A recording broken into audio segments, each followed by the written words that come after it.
मैं हूं राज। स्वागत है आप सभी का एक बार फिर से हमारे YouTube चैनल इंग्लिस्तान बाय राज में। फ्रेंड्स, आज हम देखने जा रहे हैं नरेशन पे सेकंड वीडियो। पिछले वीडियो में मतलब कि नरेशन के सबसे पहले वीडियो में हम लोगों ने बात किया था what is narration, direct speech क्या होता है, इनडायरेक्ट स्पीच क्या होता है, डायरेक्ट स्पीच के कंपोनेंट्स क्या क्या होते हैं। तो इन सारी बातों को अगर हम जान चुके हैं तो आगे बात आती है कि कैसे डायरेक्ट से इनडायरेक्ट स्पीच में बदलते हैं। दोस्त ध्यान रखना कि क्वेश्चन यहीं से पूछे जाते हैं। तो सबसे पहले हम देखते हैं एक करके रूल कि डायरेक्ट स्पीच से इनडायरेक्ट स्पीच में कैसे बदलते हैं। तो दोस्तों, डायरेक्ट से इनडायरेक्ट स्पीच में बदलने के लिए दो टाइप के रूल्स होते हैं। पहला टाइप का जो रूल होता है उसको कहते हैं जनरल रूल्स। ये वो रूल्स होते हैं जो हर तरह के सेंटेंस जैसे assertive sentence, imperative sentence, interrogative sentence, objective sentence, exclamatory sentence, सारे टाइप के सेंटेंस पे समान रूप से लागू होते हैं। और दूसरा टाइप होता है स्पेशल रूल्स। स्पेशल रूल्स क्या होता है कि प्रत्येक टाइप के सेंटेंस जैसे assertive sentence, interrogative sentence, imperative sentence, objective sentence, exclamatory sentence, ये जो जितने भी प्रकार के आप सेंटेंस देखते हो इन सारे प्रकार के सेंटेंस के लिए अलग अलग स्पेशल रूल्स होते हैं। और इन सारे रूल्स को स्पेशल रूल्स कहते हैं, जो अलग अलग टाइप के सेंटेंस के लिए अलग अलग तरह से बने होते हैं, अलग अलग टाइप के सेंटेंस पे ही लागू होते हैं। तो सबसे पहले हम लोग जो देखेंगे वो जनरल रूल्स देखेंगे। सबसे पहले हम लोग जनरल रूल्स देखेंगे। जनरल रूल्स में कुछ चीजें आती है, 3-4 चीजें आती है। जैसे सबसे पहली चीज जो आती है वो है इन्वर्टेड कॉमा को हटाना। आप सभी जानते हैं, पिछले वीडियो में हमने देखा कि डायरेक्ट स्पीच को इन्वर्टेड कॉमा के अंदर रखा जाता है। जब डायरेक्ट स्पीच को इन्वर्टेड कॉमा के अंदर रखा जाता है तो इनडायरेक्ट स्पीच में उसको हटाना पड़ता है। तो उससे रिलेटेड एक रूल, जनरल रूल है ये। उसके बाद दूसरा रूल है कि सारे टाइप के सेंटेंस, जितने भी टाइप के आप सेंटेंस देख रहे हो, सारे टाइप के सेंटेंस में डायरेक्ट से इनडायरेक्ट में बदलने के लिए टेंस से रिलेटेड कुछ चेंजेस आते हैं। तो दूसरा बदलाव टेंस से रिलेटेड बदलाव होगा। और तीसरी बात जो है, थर्ड चेंज जो होता है वो होता है पर्सन और पजेसिव एडजेक्टिव में बदलाव। तो ये भी जनरल रूल से रिलेटेड चीज है। और चौथा जो होता है एडवर्ब्स तथा अदर वर्ड्स, मतलब मिसलेनियस चेंज इसको कह सकते हो आप। तो कुल मिलाकर के इन्वर्टेड कॉमा को हटाना, टेंस में बदलाव, पर्सन और पजेसिव एडजेक्टिव में बदलाव और एडवर्ब्स या अदर वर्ड्स में बदलाव को हम जनरल रूल्स के अंतर्गत रखते हैं। तो एक एक करके सबसे पहले जनरल रूल्स डिस्कस करेंगे। आइए देखते हैं जनरल रूल्स का सबसे पहला rule, omission of commas and inverted commas. Direct speech में दोस्त कॉमा और इन्वर्टेड कॉमास का इस्तेमाल होता है, जिसको इनडायरेक्ट स्पीच में हटा देते हैं हम लोग। इनडायरेक्ट स्पीच में हटा दिया जाता है और उसके बदले में इनडायरेक्ट स्पीच में कनेक्टिव्स का इस्तेमाल किया जाता है। कनेक्टिव्स कहने का मतलब कि अंदर वाले सेंटेंस और बाहर वाले सेंटेंस दोनों को जोड़ने के लिए किसी खास वर्ड्स का इस्तेमाल किया जाता है, उसको कनेक्टिव कहते हैं। ध्यान रखेंगे, अंदर वाले सेंटेंस मतलब इन्वर्टेड कॉमा के अंदर वाले सेंटेंस और इन्वर्टेड कॉमा के बाहर वाले सेंटेंस को जोड़ने के लिए कुछ स्पेशल वर्ड्स का इस्तेमाल किया जाता है और उसको कनेक्टिव कहते हैं। जैसे कि that, if, whether, WH words, ये सारे वर्ड्स कनेक्टिव्स कहे जाते हैं। तो कॉमा और इन्वर्टेड कॉमा को हटा देने के बाद उनके जगह पे कनेक्टिव्स जैसे दैट, इफ, वेदर और WH वर्ड्स एटसेट्रा का इस्तेमाल हम लोग करते हैं। एग्जाम्पल से देख सकते हैं कुछ इन चीजों को। He said I am reading a book. यहाँ पे आप देख सकते हो कि यहाँ ये डायरेक्ट स्पीच है, यहाँ पे कॉमा और इन्वर्टेड कॉमा का इस्तेमाल हुआ है।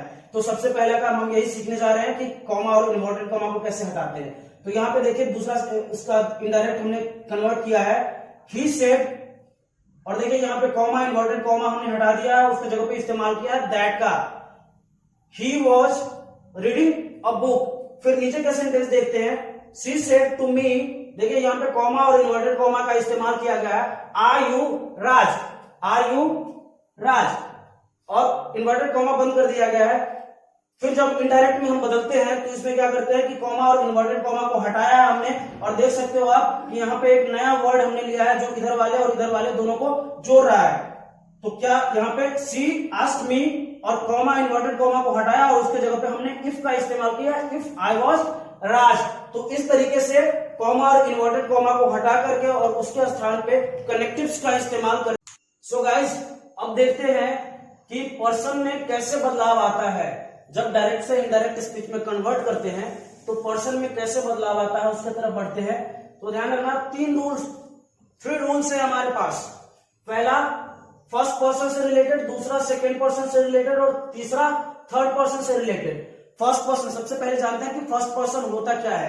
तो आमतौर पर हम लोग कहते हैं कि बोलने वाले को फर्स्ट पर्सन कहते हैं। तो फर्स्ट पर्सन में ये ध्यान रखना, डेफिनेशन से कोई मतलब नहीं हमारा, फर्स्ट पर्सन में कौन कौन से प्रोनाउन का इस्तेमाल होता है उसकी जानकारी रखनी है। तो ध्यान रखना कि फर्स्ट पर्सन में आई और वी आता है, और आई और वी के जितने भी केसेस हैं वो सारे फर्स्ट पर्सन में ही हम मानेंगे। तो फर्स्ट पर्सन बदल जाता है रिपोर्टिंग वर्ब के सब्जेक्ट के अनुसार। याद रखना, फर्स्ट वीडियो में हमने बात किया था कि बाहर वाला सेंटेंस, इन्वर्टेड कॉमा के बाहर में जो सेंटेंस होते हैं उसके वर्ब को रिपोर्टिंग वर्ब कहते हैं। तो रिपोर्टिंग वर्ब के सब्जेक्ट के अनुसार बदल जाएगा क्या, आई और वी, या फिर उसका कोई दूसरा केस होगा सो। सेकेंड पर्सन अब कैसे बदलता है, तो सेकेंड पर्सन, ये जो फर्स्ट पर्सन और सेकेंड पर्सन बदलने की बात हो रही है, ये फर्स्ट पर्सन किसका है, ये फर्स्ट पर्सन रिपोर्टेड स्पीच, मतलब कि इन्वर्टेड कॉमा के जो अंदर में जो सेंटेंस है, इन्वर्टेड कॉमा के अंदर में जो सेंटेंस है उसका फर्स्ट पर्सन बाहर वाले सेंटेंस के, बाहर वाला जो सेंटेंस है उसके वर्ब के अनुसार बदल जाता है। सेकेंड पर्सन में यही वाली बात सबसे पहले जानते हैं, सेकेंड पर्सन में आता क्या क्या है। तो सेकेंड पर्सन में सिर्फ यू आता है, और यू के जितने भी केसेस है वो सारे सेकेंड पर्सन के अंतर्गत ही आएंगे। तो सेकेंड पर्सन किसका सेकेंड पर्सन, ध्यान रखना, अंदर वाले का, मतलब इन्वर्टेड कॉमा के अंदर में जो सेंटेंस है, मतलब कि रिपोर्टेड स्पीच का सेकेंड पर्सन बदल जाता है रिपोर्टिंग वर्ब के ऑब्जेक्ट के अनुसार, मतलब बाहर वाले सेंटेंस के ऑब्जेक्ट के अनुसार, मतलब इन्वर्टेड कॉमा के बाहर में जो सेंटेंस है उसका जो ऑब्जेक्ट होगा उसके अनुसार रिपोर्टेड स्पीच, मतलब अंदर वाले सेंटेंस का सेकेंड पर्सन बदलेगा। फिर देखते हैं third person.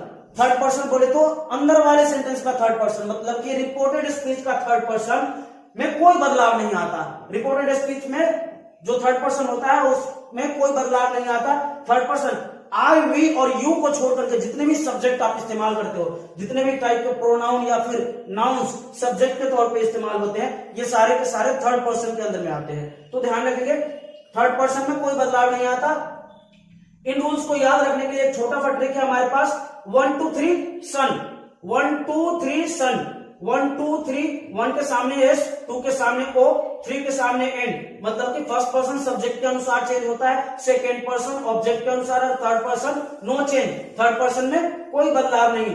First person, second person, third person, ये ध्यान रखना, ये first person, second person, third person जिसकी बात हो रही है, ये इन्वर्टेड कॉमा के अंदर वाले सेंटेंस के first person, second person, third person की बात हो रही है, और ये जो सब्जेक्ट, ऑब्जेक्ट और नो चेंज की बात हो रही है, ये बाहर वाले सेंटेंस के सब्जेक्ट ऑब्जेक्ट के अनुसार बात हो रही है। तो चलिए देखते हैं, इन चीजों को समझते हैं कुछ एग्जांपल्स के साथ। सबसे पहला एग्जांपल हमने लिया है, he said to me I am honest, he said to me I am honest. तो यहाँ पे इसको हमने लिया, इसको हमने चेंज किया है, ही टोल्ड मी, ये बाहर वाला सेंटेंस है, बाहर वाले सेंटेंस में दूसरे टाइप के बदलाव आए हैं, लेकिन पर्सन से रिलेटेड कोई बदलाव नहीं आता। पर्सन से रिलेटेड बाहर वाले सेंटेंस में कोई बदलाव नहीं आता, ध्यान रखिए। तो बाहर वाले सेंटेंस के पर्सन में कोई बदलाव नहीं आया है। देखिए यहाँ पे हमने कॉमा, इन्वर्टेड कॉमा को हटा दिया, उसके बदले में लगाया दैट, कॉमा इन्वर्टेड कॉमा को हटाया, बदले में लगाया दैट। उसके बाद देखिए ये आई, आई कौन सा पर्सन, फर्स्ट पर्सन, आई है फर्स्ट पर्सन, बदलेगा किसके अनुसार, बाहर वाले के सब्जेक्ट के अनुसार। बाहर वाले का सब्जेक्ट कौन, ही, बाहर वाले का सब्जेक्ट कौन, ही, तो बदलेगा ही के अनुसार। आई देखो यहाँ पे सब्जेक्टिव फॉर्म में है, आई यहाँ पे अपने सब्जेक्टिव फॉर्म में है, इसीलिए ये यहाँ के सब्जेक्ट वाले सब्जेक्ट, यहाँ का जो सब्जेक्ट है ही, इसके सब्जेक्टिव फॉर्म को यहाँ पे रखेंगे। तो ही का सब्जेक्टिव फॉर्म ही होता है, तो यहाँ पे ही डाल दिया हमने। उसके बाद ही वॉज ऑनेस्ट, तो इस तरीके से आई बदला ही के अनुसार, और ही का आई चूंकि यहाँ सब्जेक्ट के तौर पे काम कर रहा है, तो इसलिए ही का सब्जेक्टिव फॉर्म ही यहाँ पे रखेंगे। इसका जो केस होगा, अंदर वाले जो प्रोनाउन में बदलाव करेंगे हम लोग, पर्सन में बदलाव करेंगे, उस पर्सन का जो केस होगा, सेम केस को हम वहां पे बदलने के बाद रखेंगे। चलिए अगला सेंटेंस एग्जांपल, अगला एग्जांपल समझते हैं।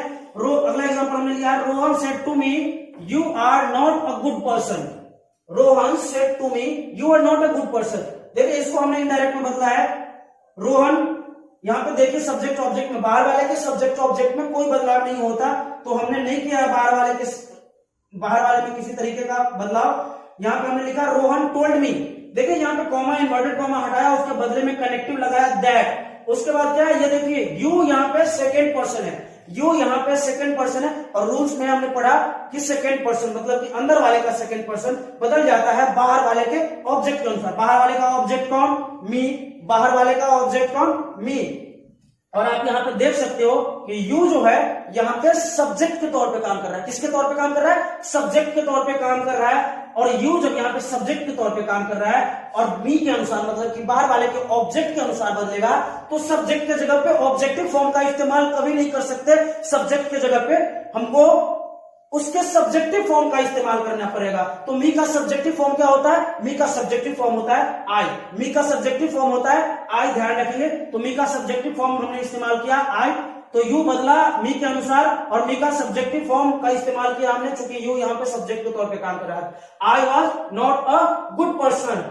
ठीक इसी तरीके से तीसरा एग्जांपल देखते हैं हम लोग। She said to me, she said to me, यहाँ पे comma inverted comma, he is an engineer. ये डायरेक्ट स्पीच का सेंटेंस है, इसको इनडायरेक्ट में हमने कन्वर्ट किया। फिर से देख सकते हो आप कि बाहर वाले सेंटेंस के पर्सन में कोई बदलाव हमने नहीं किया, बाहर वाले सेंटेंस के सब्जेक्ट या ऑब्जेक्ट में हमने कोई बदलाव नहीं किया, पर्सन में कोई बदलाव नहीं किया, डायरेक्ट वर्ब में बदलाव हुआ है। वो दूसरा कैसे बाद में बात करेंगे हम लोग।